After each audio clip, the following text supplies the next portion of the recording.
Good afternoon, everybody. Trust you're all keeping well this Tuesday afternoon.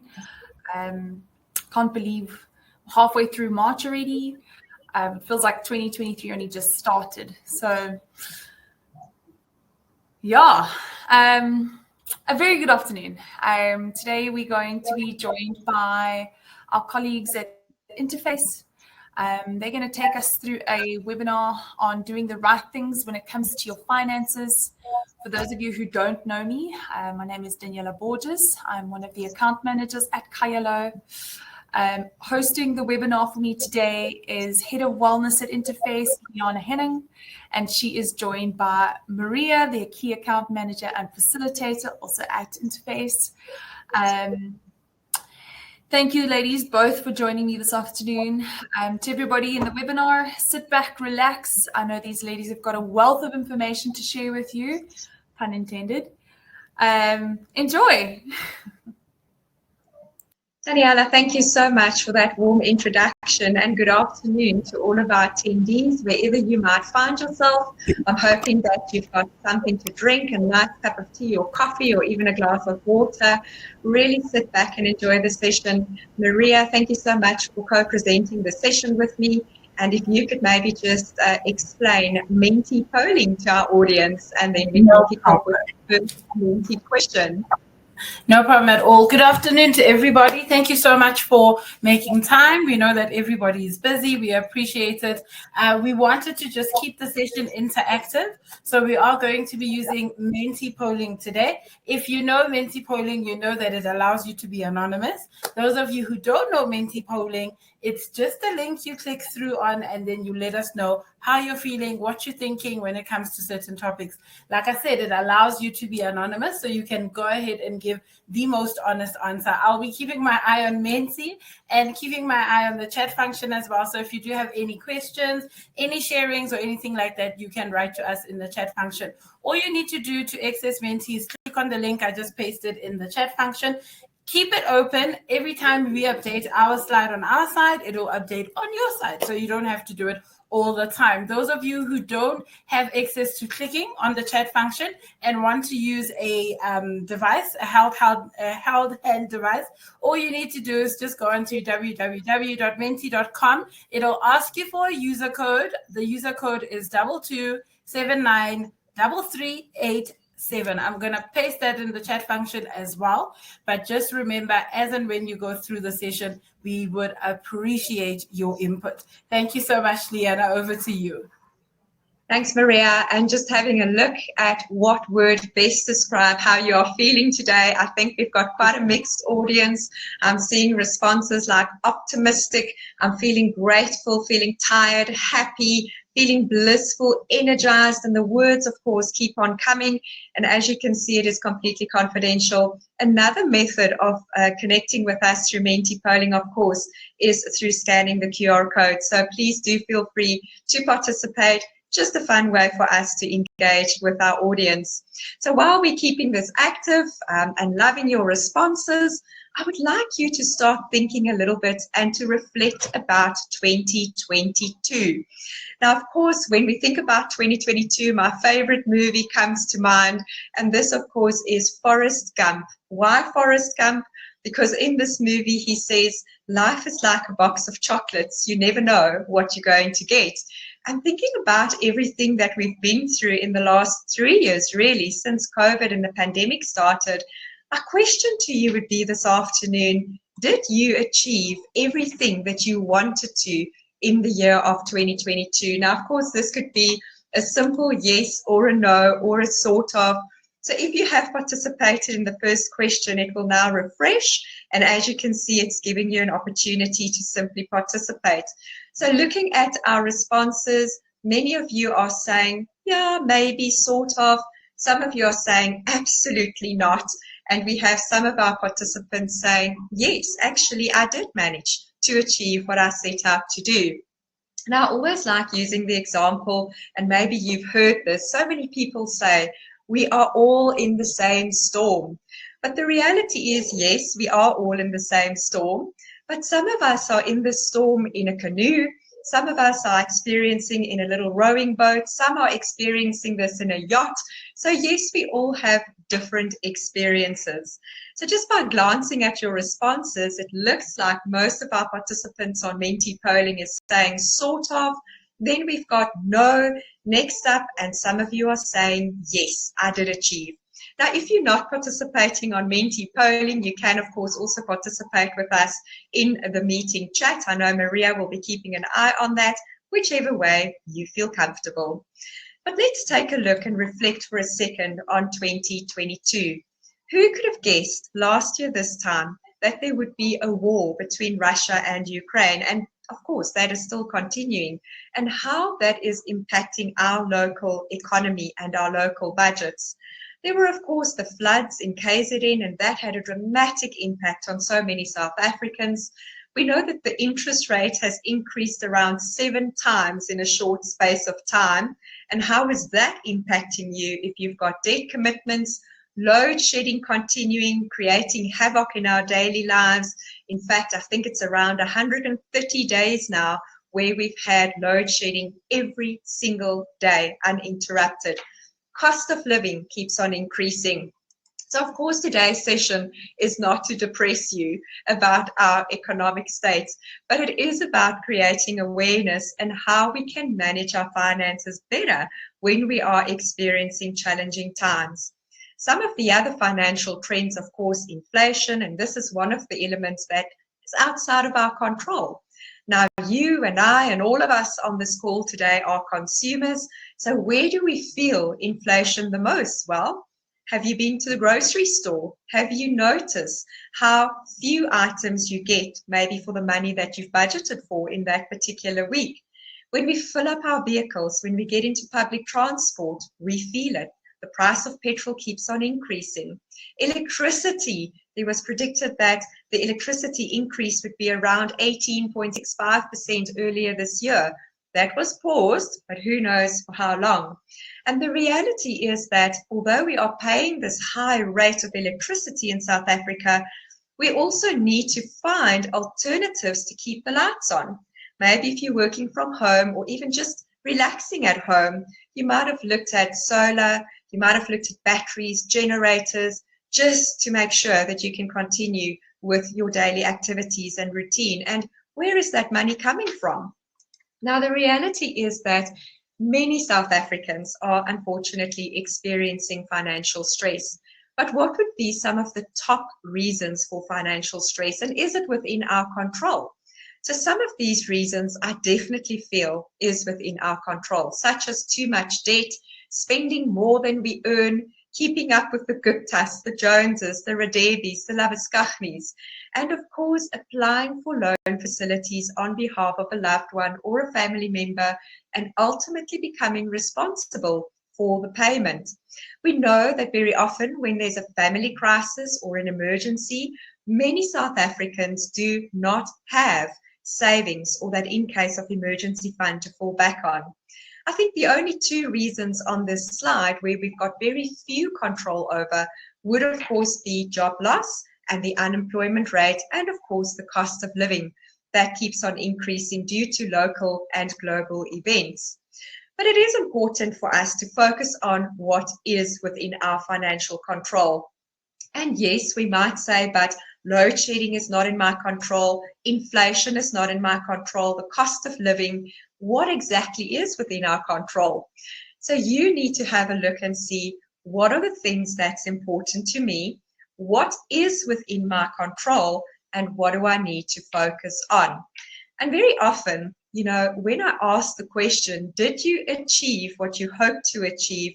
There would be a response, but there was a couple of things that held me back from achieving my financial goals. And I want you to think about this afternoon. If you responded sort of or no, you didn't achieve your financial goals, what would be the reason? What held you back from reaching your financial goals during 2022? And I'm going to activate the slide and hope that your responses pull through. Maria, of course, we can also have a look and see in the meeting chat whether there's any responses. So please go and vote on Menti polling. This one is slightly different. It's very similar to your first question. what held you back from reaching your goals in 2022? So we can see some of those responses already popping in. No money, salary, inflation, poor planning, taking center stage at this point in time. I'm also seeing family. I'm seeing inflation. Yes, definitely. My partner. Keep on voting. Remember, it is completely confidential. If you've just joined us, good afternoon. How do you participate in mentee polling? Simply have a look at the meeting chat. My colleague Maria will continue to post the mentee link. You can, of course, also scan the QR code, or you can go to www.mentee.com, type in the participation code, which is 2279 3387 in order to vote. But let's take a look at some of your responses. What held you back from reaching your goals? And they are now coming in fast and furious. Finances, money, poor planning, family, expenses, unexpected expenses are also taking center stage. So as you continue to vote, I would love to share this quick video clip with you from Gao Kapol, of course, one of my favorite motivational speakers, and he explains so beautifully what would be some of the reasons that we don't achieve our goals. So in order to do so, I'm flipping to the slide, and Maria, if you could please just give me an indication that the sound and visual is pulling through. Let's watch. The farmer had 3 donkeys and was taking them for sale to the market. On the way, he saw a river and desired to take it in. There was an issue though. He only had two ropes and thus would be able to tie only 2 of his 3 donkeys to a tree. How to tie the third one, he wondered. Around there he saw a wise man and approached him for a rope to tie his third donkey. The man did not have a rope, but had a brilliant suggestion.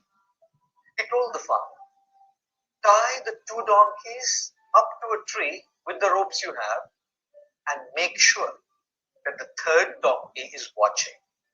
Then simply pretend to tie the third one. The farmer followed the man's advice and went for a dip in the river. When he came back, he saw that the donkeys stood exactly at the same spot where he had left them. He thanked the wise man, untied the donkeys, and patted the third one so it starts moving as well. After going a little distance, he turned around and was surprised to see the third donkey still standing at the very same spot. He tried cajoling and talking to the donkey. It did not help. He tried to push the donkey from behind, but it refused to move from the spot. Helpless, the farmer came back to the man who asked him, "Did you untie the third donkey?" "Untie? But I never tied him up," replied the farmer. The man said, "You know that. The donkey doesn't. It still thinks it is tied up." The farmer then went through the imaginary motions of untying the donkey. And guess what?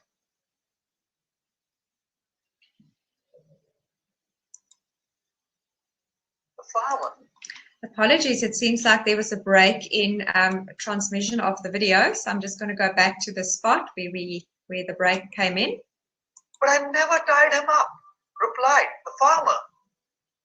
The man said, "You know that. The donkey doesn't. It still thinks it is tied up." The farmer then went through the imaginary motions of untying the donkey. And guess what? Maria, I don't know if it's a network problem, but it keeps on breaking on this particular segment. So I'm just going to switch off my camera.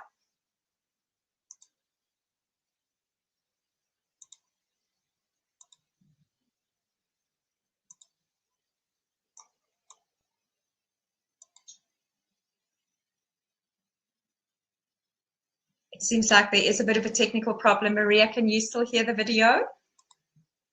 It's completely stopped on my end as well, Leanna. My side as well. So I'm going to pause the video there, of course. Thankfully, we are almost at the end of that segment.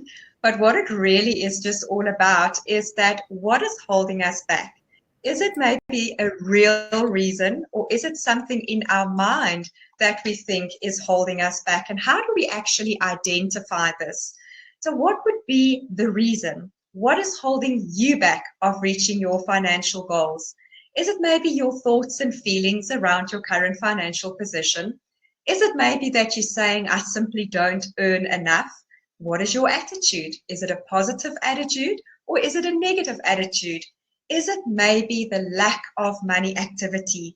How much time do you set aside on a monthly basis to manage your finances? And then, of course, is it maybe family support? So many South Africans are caught up in the sandwich generation, and we'll be talking about that shortly. Is it maybe the fear of the unknown, because we've gone through so many challenges and so many changes over the last 3 years?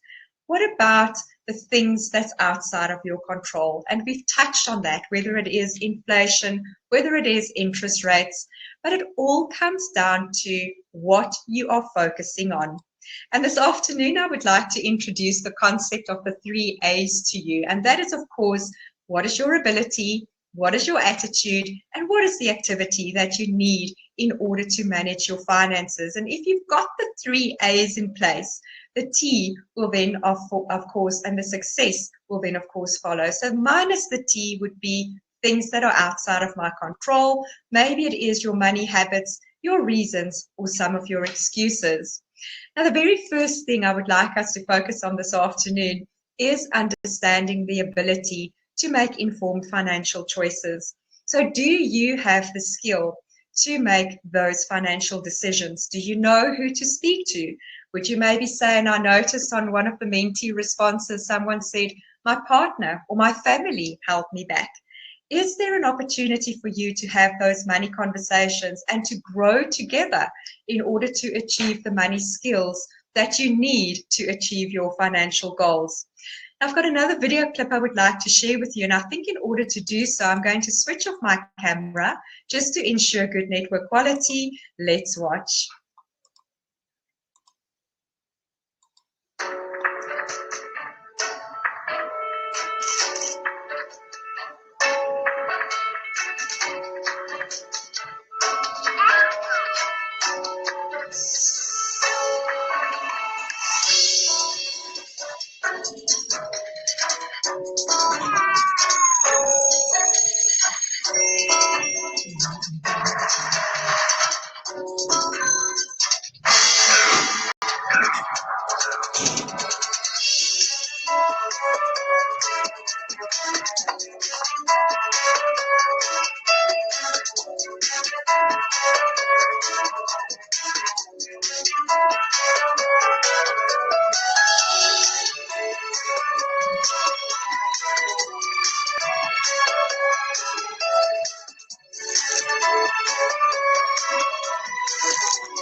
And I'm going to pause the video right there. So when I watch this video about skill and ability and asking the right questions, I can't help but to think of one of my favorite motivational speakers as well, of course, John DeMartini.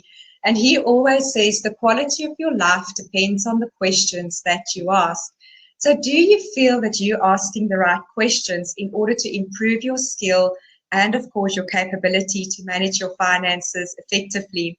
So just to recap again, what is the definition of ability and skill to manage your finances appropriately? And it really is just making sure that you've got the literacy, you have the skill, the knowledge and the power in order to make those decisions that's going to help you achieve your financial goals. But sadly, when we look at some of the statistics, we know that many South Africans are currently struggling to make ends meet. And it could be due to a variety of reasons. When we ask the question around, do you feel you've got the ability? 7 out of 10 people will say, I don't have the skill and the ability to make informed financial choices. So this afternoon, I really want you to reflect on your current financial position. Very often, we don't get the time to simply just remove ourselves from our busy daily lives and think about our personal finances. And I want to say, well done for setting the time aside this afternoon to focus on your financial well-being. And I want you to think about the following questions. Where are you right now in terms of your current financial position? We've looked at what worked for you, why you maybe did not manage to achieve your financial goals, what derailed you. And I want you to think about this. If you did not achieve your plan, what was the reason? Should you maybe go back to the plan? Do you need to refine it a little bit in order to achieve it this year? And then, of course, think about how your finances have been affected over the last 2 years. And it's not all negative. There might have been a positive change in your finances. There might have been a salary increase. There might have been a promotion. But there might have been a negative impact on your finances as well. But our attitudes are also vitally important, our money thoughts and our actions. So if you are currently feeling negative or frustrated about the things that are outside of your control, it is going to be extremely difficult to try and see a positive outcome. And how do we then actually change that around? So there are certain things that could potentially have an influence on us. Like we said, your money feelings, how are you feeling about your financial position? How about your past experience? If you think back maybe a couple of years ago, was there something that happened in your financial life that set you back? Maybe there was a positive situation and it's given you hope for the financial future. Maybe it's all of your commitments. So when you think about your salary coming into your account, maybe there's been a salary increase. Maybe you've been fortunate enough to receive a bonus during the year. What are your feelings around this? Is it fantastic? You know, there's a salary increase, there's a bonus, it's going to help me achieve my financial goals. Or is it a situation where you're saying, what's the point of the salary increase? What's the point of the bonus? I've already spent it. And I now need to go back to try and fill the gaps.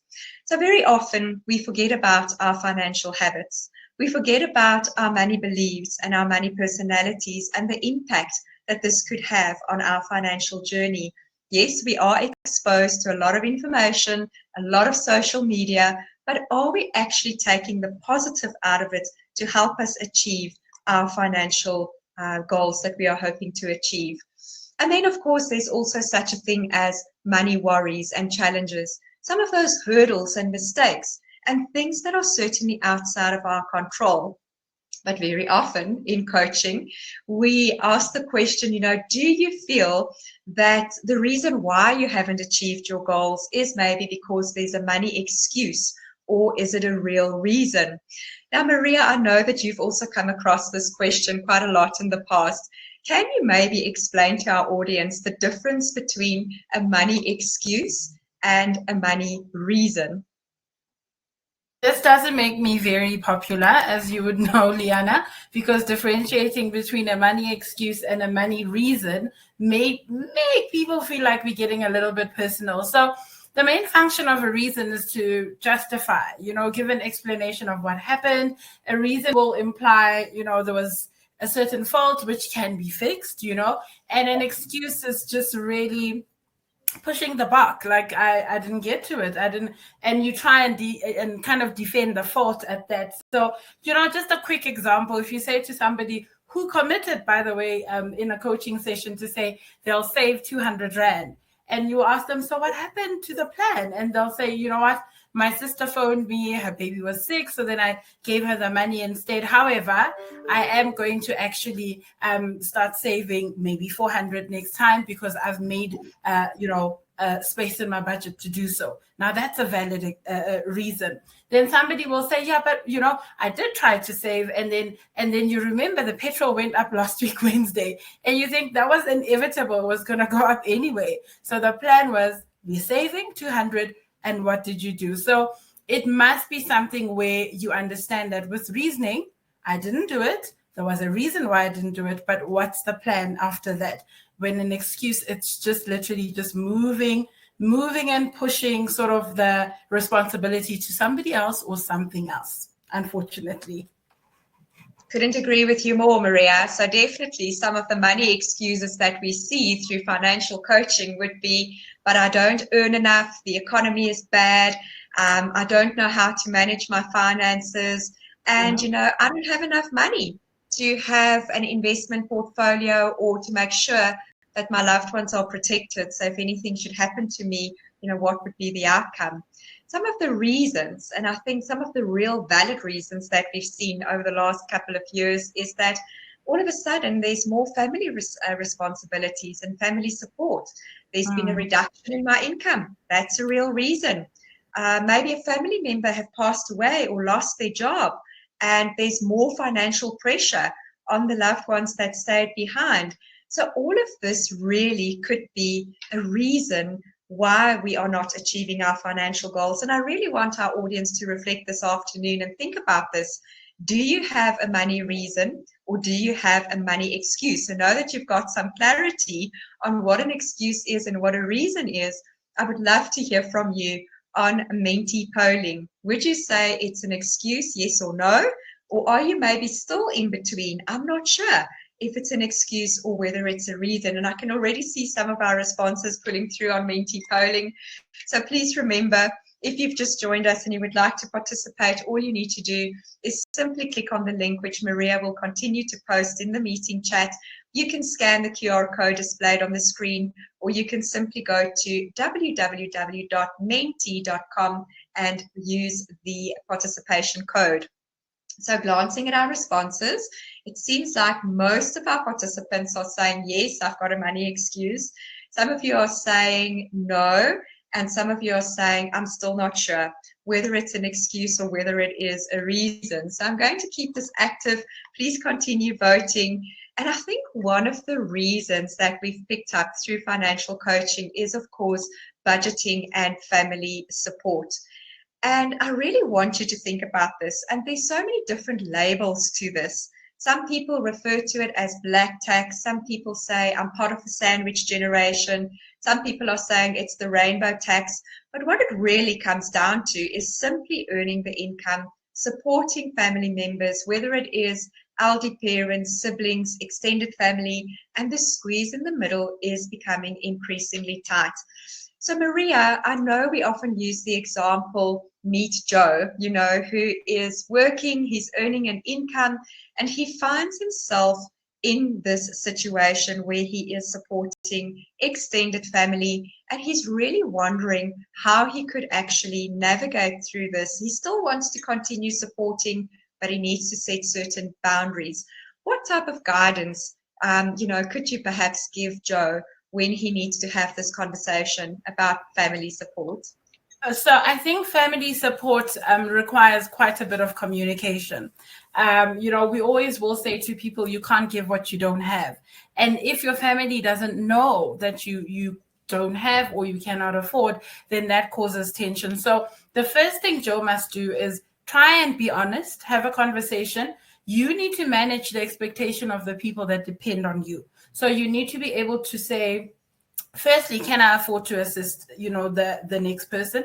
You need to be able to set that realistic expectation with regards to how much I can help somebody, and always give what you can afford, because what people do is they want to help, which is beautiful. It's a noble act, but you can't help to your detriment. So I just want to remind you guys, when you're flying, those beautiful flight attendants will give you all the exits and, that routine. They always will say when the mask falls from the overhead, you need to start putting the mask on yourself first, because you are of no use to others if you then are passed out, right? So it's the same notion with money as well. You are the well from which people take water. So if you then stress yourself and you get into financial issues, mental issues, and sometimes affect your work and your productivity at work, you aren't able then to become the source where they actually get their funds and sustain your family. So you do need to make sure you have that conversation.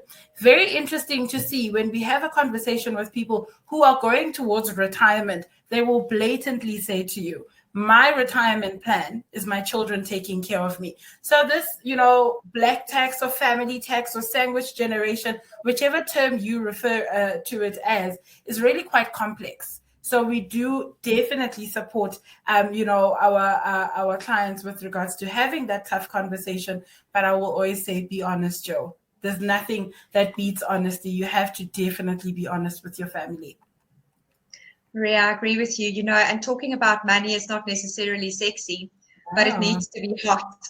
And hot, of course, stands for having that honest, open two-way conversation. And specifically now, when so many consumers are feeling the pinch, of course we want to support, we want to give back, but we cannot do it to the detriment. And I love your example of the air hostess and the oxygen mask, because really, if you are placing yourself in financial difficulty to support, that should be a red flag. And that is where you need to have the money conversation. So absolutely. So I want to now start looking at some of our lessons. But before I get into that, I would like to hear from our audience this afternoon. Just how much time do you dedicate to your finances? Is it maybe that you look at your budget and your bank statements and your debt profile once a week? Is it maybe once a month? Is it once a day? So I can already see some of your responses popping in. Thank you for participating on Menti Polling. Let's get some of those votes in. It seems like we've got a tie. Oh, no, wait. It seems like once a month is now taking the lead. Once a day. That's fantastic to see. Once a day, once a month, once a week. I've actually removed the option that says once a year because my heart as a financial coach cannot handle that. So how much time do you dedicate to your finances? Once a month seems to be taking the lead. Once a day, once a week, I'm going to keep it active. So please do continue to participate on Menti Polling. You can, of course, also participate in the meeting chat if you feel comfortable. But what would be some of our money lessons that we would like to share with you this afternoon to manage through these challenging times that we find ourselves in? And I think the very first thing, of course, is knowing your numbers. Now, what do I mean by knowing your numbers? It all comes down to understanding your expenses versus your income. Do you know exactly what is your net income that hits your bank account on a monthly basis? And do you know exactly what expenses are going out? And when I talk about expenses, you can break them down under your fixed, your variables, and your discretionary payments. This, of course, links into your budget and tracking them. Really reviewing your bank statements and knowing exactly each and every line item, what percentage of your income you are spending on that particular item. Now, in challenging times, we need to be creative and we need to come up with ideas because very often, we can't necessarily or we don't necessarily get the salary increase that's in line with inflation. So what do? Now, South Africans become very creative and I so often hear about side hustles. Side hustles has become the buzzword. So do you maybe have a side hustle that is generating additional income? And do you know exactly how much it's generating? So in order to take this income into consideration in your monthly budget, you need to track it over a 3 to 6 months period and, of course, look at the average. Only then can you start utilizing that towards your income and your expenses. Another lesson would be to live within your means. Spend less than you earn. When we talk about the different types of money personalities, there's one money personality that stands out, and that is the money master and investor. Why? Because they live by two simple rules. Your expenses should never exceed your income, and you need to pay yourself first. So what does that mean? The very first line item on your budget should be towards saving, and you only spend what you have available thereafter. But do you know the outcome of your budget? How are you budgeting? Are you tracking it by means of a spreadsheet? Are you using an app? Are you maybe writing it down in a little black book? And if you say to me, it's all up here, I'm going to say to you that does not count, because it's very difficult to really have a realistic expectation and picture of what the outcome of your budget is if it's all up here. So some of the benefits, of course, of having a proper budget would be that you know exactly where your money is going. It's going to help you stay on track because you're going to be conscious, but wait a limit, my limit towards grocery spending is X and I've already exceeded it. What am I going to streamline in my budget? It's going to help you to really think about your financial habits. I always say, show me your bank statement, show me your budget, and I'll tell you what value, or I'll tell you what type of financial habits you have. It's also going to help you to make sure that there's an element of saving in your budget towards your emergency fund, so that those emergencies are not going to stress you out. And it's going to give you a realistic view of how much you are actually contributing towards your retirement, whether it's enough, whether you need to free up a little bit of surplus so that you can supplement your retirement saving. So what is the outcome of your budget? It can either break even, it would show you a shortfall, or it would show you a surplus. Now, if you don't know the outcome, it's extremely difficult to make any changes, because if it's breaking even, you want to work towards streamlining your expenses so that you can see a surplus.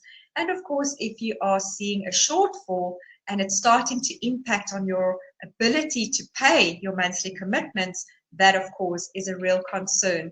And I would encourage you to reach out to the program so that one of the financial coaches can support and assist you. But unfortunately, we also fall into the lifestyle creep. And you might wonder, what exactly is the lifestyle creep?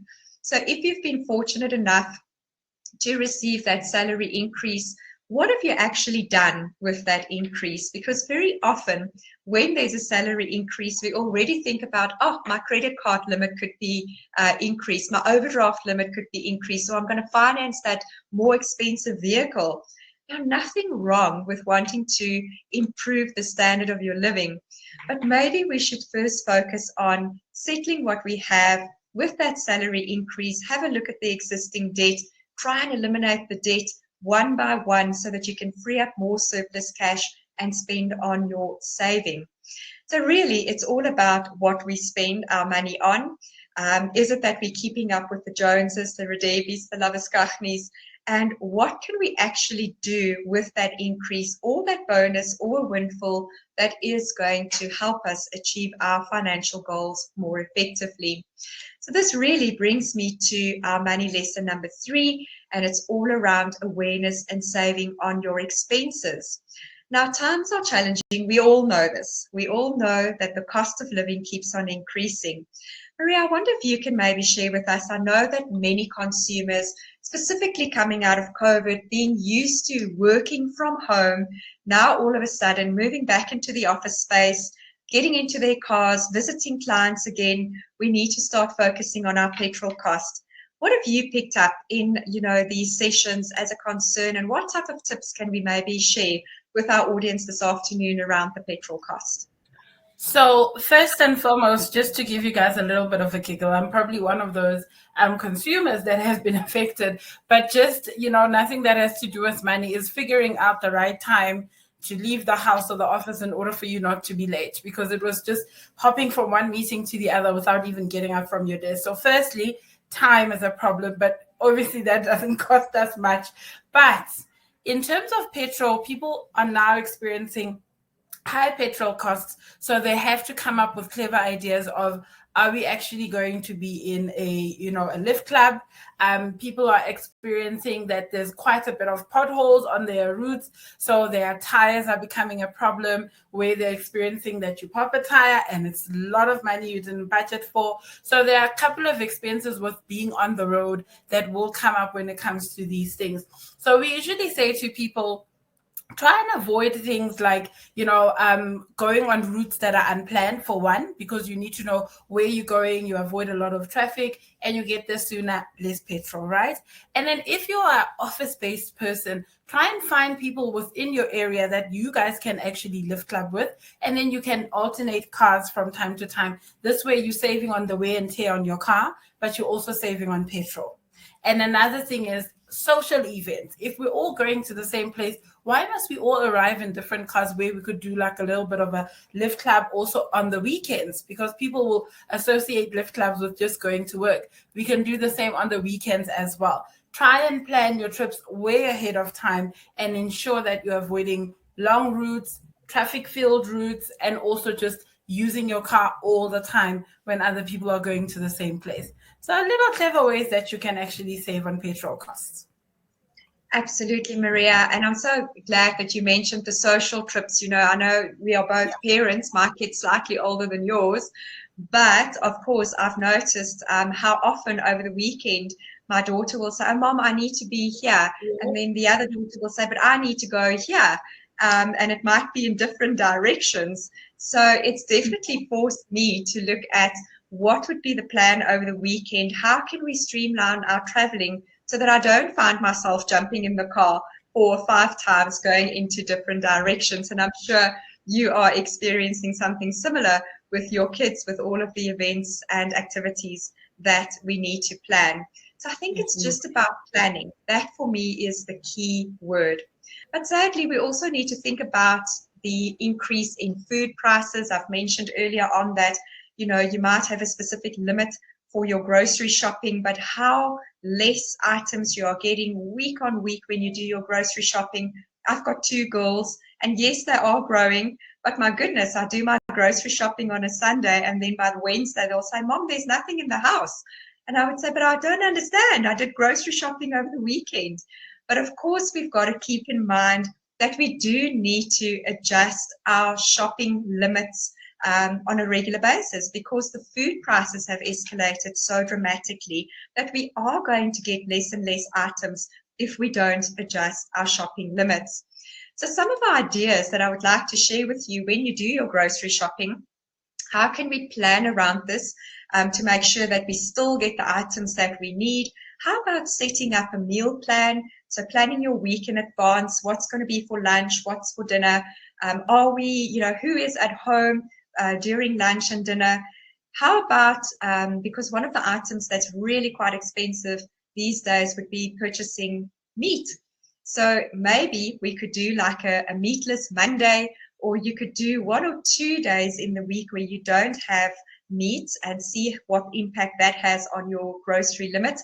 Look at your recipes. Maybe it's time to steer away from those exotic recipes and try and keep it to the basic ingredients that you would need.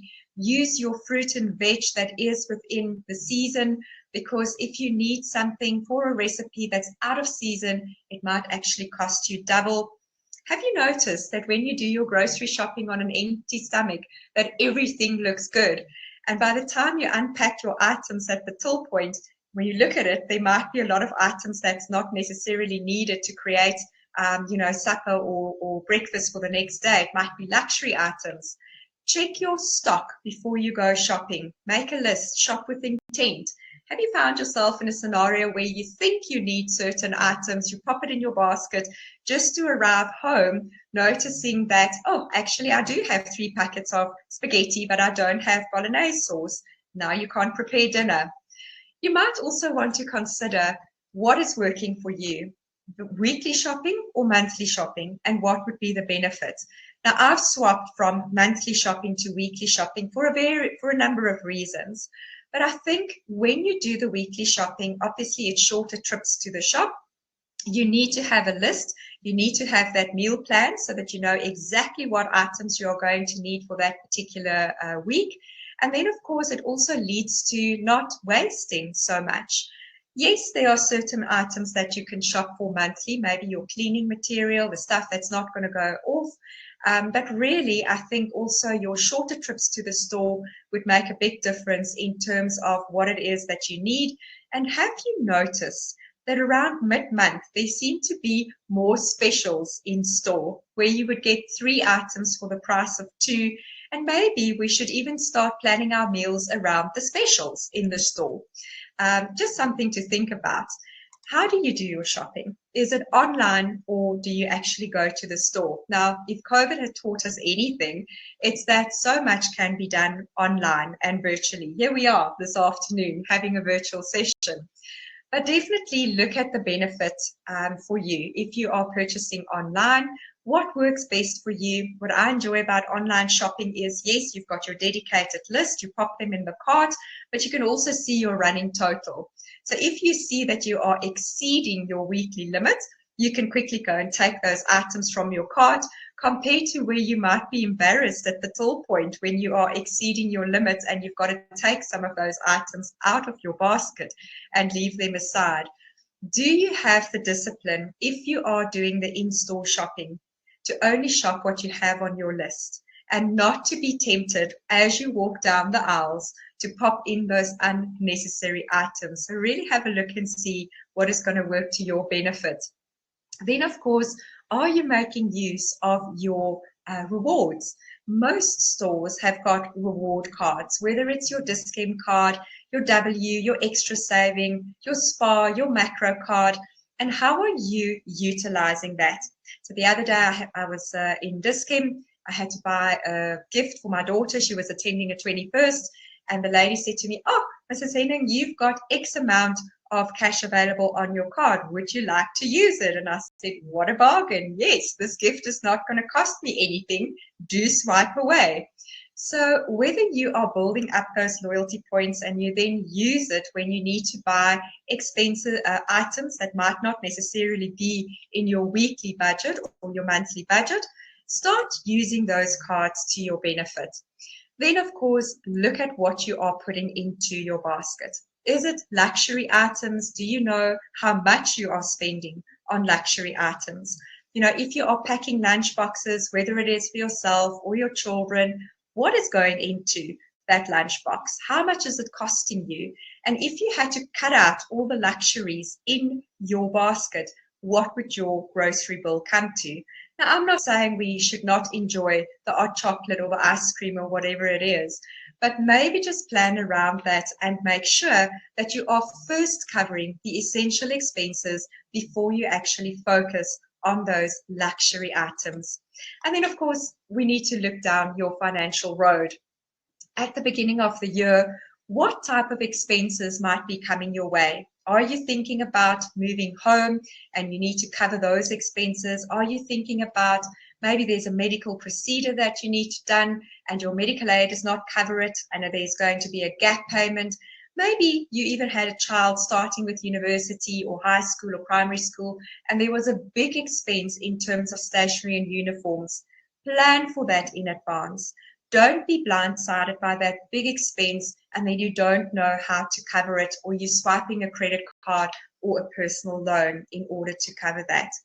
Then, of course, one of the biggest challenges of financial stress is debt. So what exactly is your debt to income ratio? Have you done the calculation? What types of debt do you have? Is it short-term debt? Is it your long-term debt? And of course, when last did you review your credit report? Remember, as we celebrate Human Rights Day on the 21st of March, it's your right to obtain your free credit report, whether it is from TransUnion, Experian, or XDS. Get that credit report because it is going to give you a snapshot of all the debt that you currently have, the outstanding balances, how you have been paying your accounts over the last 2 years, whether you've got a good credit rating or whether it is impaired. If you need a little bit of guidance or help, please do reach out to the program so that one of our financial coaches can support you. But it is important for me to mention this afternoon that our debt to income ratio in South Africa is sitting at around 67%. What does that mean? For every 100 Rand we earn, we are spending 67 Rand on debt repayments. Now, no longer can we say that debt is only impacting a certain income bracket. Whether you look at entry level, middle income, high income earners, it's starting to have an impact. If you're an average South African with a home loan, vehicle financing, maybe 1 or 2 retail accounts, and even maybe a personal loan, how has the recent interest rate increases affected you? Well, I'll tell you, if you've got a bond of around R1,000,000, your installment would have increased by around 2,000 Rand with all the interest rate increases. How are you coping with that? Are you still coping? And I want to remind you that help is at hand. Debt stress is real. It's one of the causes of financial stress, but you need to then acknowledge and say, I'm struggling, I'm not keeping up with my payments, or I'm concerned that I'm going to start falling into arrears. Or you might simply say, how do I fast track my debt more effectively? Are you ready to make these changes? Are you ready to seek help and to have that money conversation? Remember, getting into more debt is not necessarily the right solution. So be careful about consolidating. Rather have the conversation with a financial specialist who can support you and give you the right guidance. Now, no financial talk would be complete if we don't talk about setting financial goals. What exactly are your financial goals? And some of you this afternoon might say it's getting out of debt or simply just eliminating one account at a time. Someone else might say, oh, well, my goal is to plan for my children's education, for my retirement, to go on a lovely family holiday. Whatever your financial goal is there a clear plan in place? Because all of us might say, this is what I want to achieve. But if it's not written down, chances are you're not going to achieve the goal. If there's no discipline, if there's no accountability, it's going to be very difficult to achieve this goal. So in order to set your financial goals, you do need to understand your current financial position. Does my budget allow this goal that I have in mind? How am I going to achieve this? By when would I like to achieve it? And of course, what is the goal? And there's some steps that you can take to achieve your goals, but the very first thing is take action. You can't have this goal and then sit back and hope that it's going to fall into your lap. You've got to work towards it, be disciplined, you've got to be consistent in your efforts, and then, of course, share your goal with someone so that there's some form of accountability. Spending time managing your finances, of course, are also vitally important, whether it's 10 minutes a day, 5 minutes a month, but please do set the time aside to check your bank statements, your budget, your debt profile, and of course, your salary slip in order to understand your company benefits. Now, I know we need to start wrapping up, and we want to wrap up the session with some of the money actions that you can take to work towards your financial goals and, of course, to help you manage through these challenging times. So whether it is that 10 minutes or that hour a month that you are setting aside, think about what it is that you need to do in order to improve your financial situation. Have a clear idea, have a clear picture, and then you need to take the following action. Make savings auto-magical. So ask yourself, do you have a savings account? Do you have a savings pocket where money is going before you start spending? The reality is that around 80% of South Africans do not have an in case of emergency fund, not having savings to fall back on when there is that emergency. How do you free up money in your budget? Well, maybe there's a daily habit where you are purchasing a cappuccino or a chocolate. By eliminating that purchase, you could free up to 200, 300 Rand a month, and that money could, of course, go towards your in case of emergency fund. Make sure that you take the right action in terms of protection elements. If you have financial dependents or minor children relying on you, what would happen if you are no longer around? What would happen if you are involved in an accident?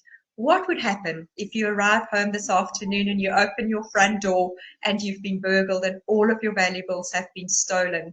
Do you have the right short-term insurance in place? Do you have a will in place? Do you have the right risk cover in place? Please review your benefits through your employer. If you don't have any benefits, maybe it's time to speak to a financial coach to ensure that you get protected. How about those endless debit orders? When last did you check your bank statements? Are they all still relevant? Should you maybe be looking at memberships? Are you still going to the gym? Or are you still thinking about, should I downgrade? What type of DSTV package should I have? And then, of course, what are my donations? What are the charities that I'm contributing towards?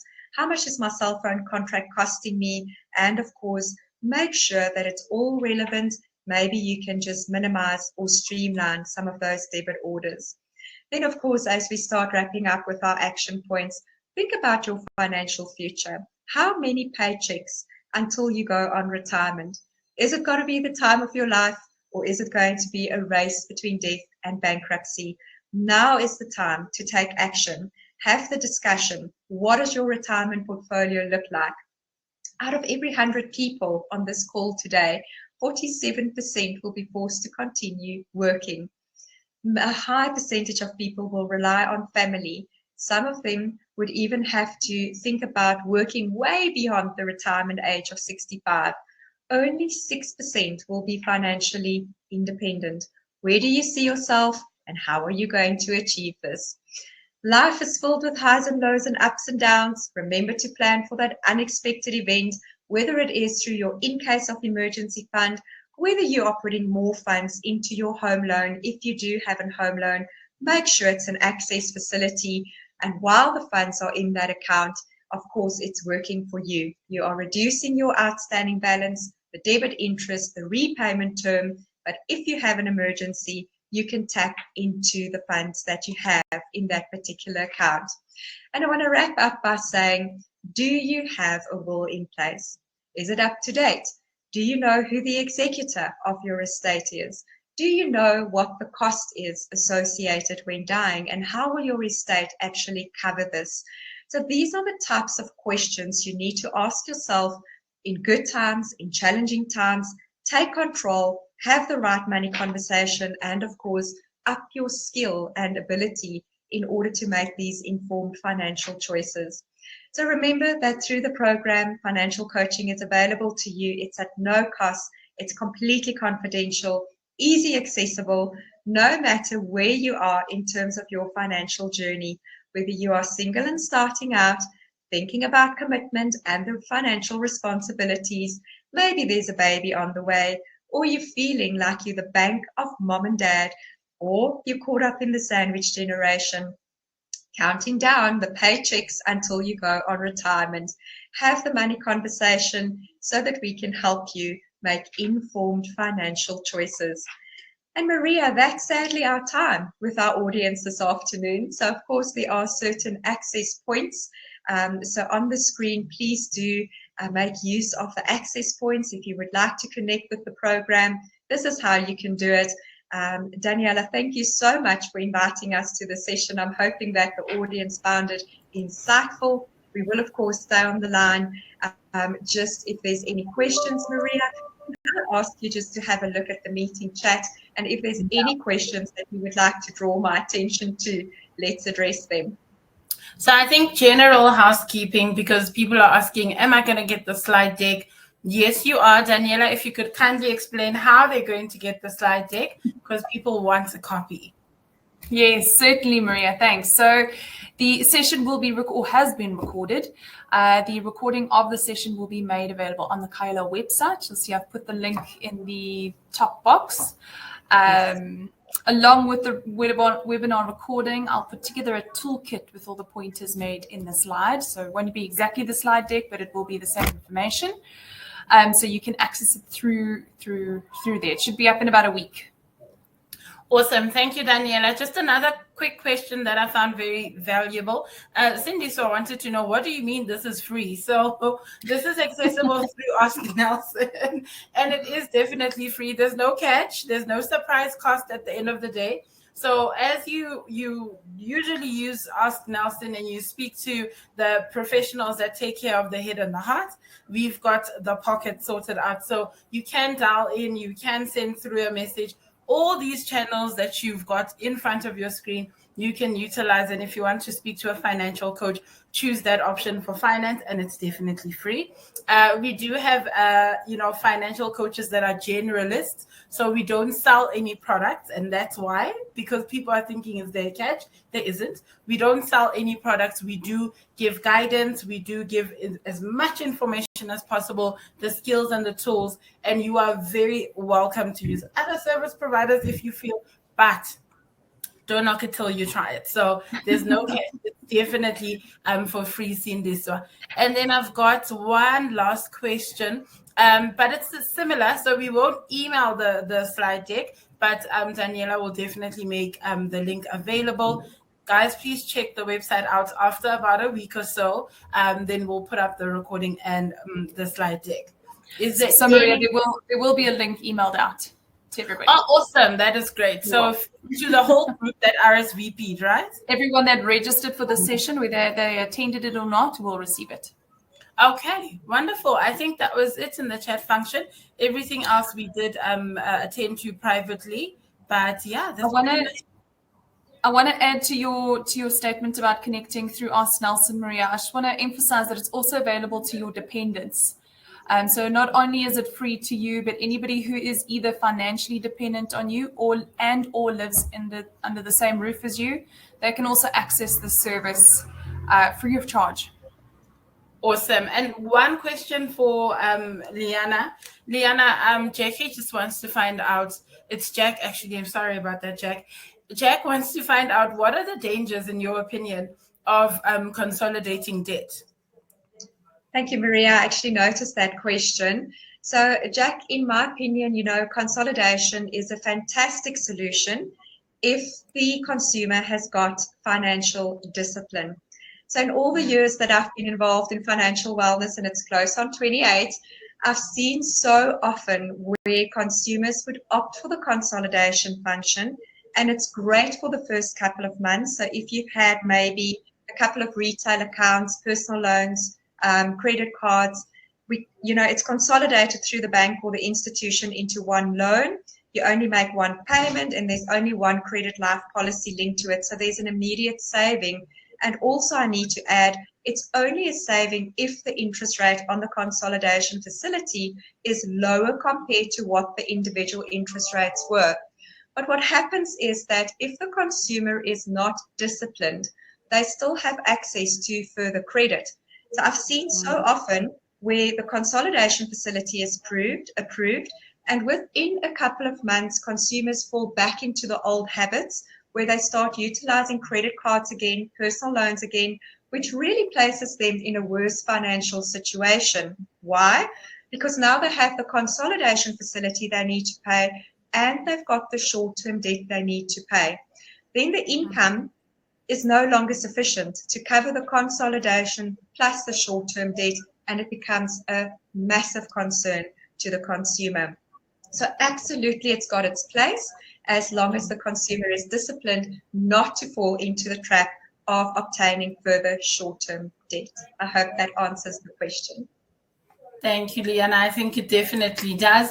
A group session is wonderful, guys. We can share ideas and money lessons, but an individual coaching session is essential, because at least this way, you know that we're talking to your own personal financial portfolio instead of just, generalizing. So I think that was just a beautiful response. Liana covered the pros and the cons in literally one statement, but I do encourage you guys to please seek help if you do have any questions further that you cannot ask on this particular platform. Thank you so much. I think that was, we've got another one. Oh, no.